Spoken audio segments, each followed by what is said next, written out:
அடுத்த ஆண்டு பொங்கல் பண்டிகை வருவதற்கு இன்னும் சில நாட்கள் மட்டுமே இருக்கும் நிலையில் ஜல்லிக்கட்டு நடத்துவதற்கான வழிகாட்டு நெறிமுறைகள் பற்றிய விவரங்கள் வெளியாகியுள்ளது.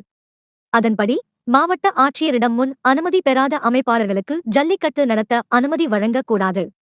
போட்டிகளில் பங்கேற்கும் விலங்குகளுக்கு தேவையற்ற துன்பம் தரக்கூடாது.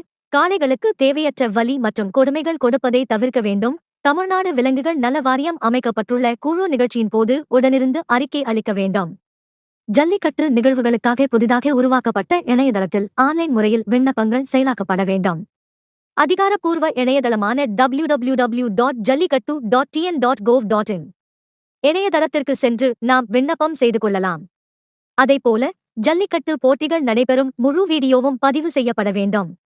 இந்த ஜல்லிக்கட்டு வழிகாட்டு நெறிமுறைகள் பற்றிய விவரங்கள் தமிழகத்தில் உள்ள அனைத்து மாவட்ட கலெக்டர்களுக்கும் அனுப்பி வைக்கப்பட்டுள்ளது எனவும் கடிதம் வாயிலாக முதன்மைச் செயலாளர் சத்யபிரதா சாகு அறிவித்துள்ளார்.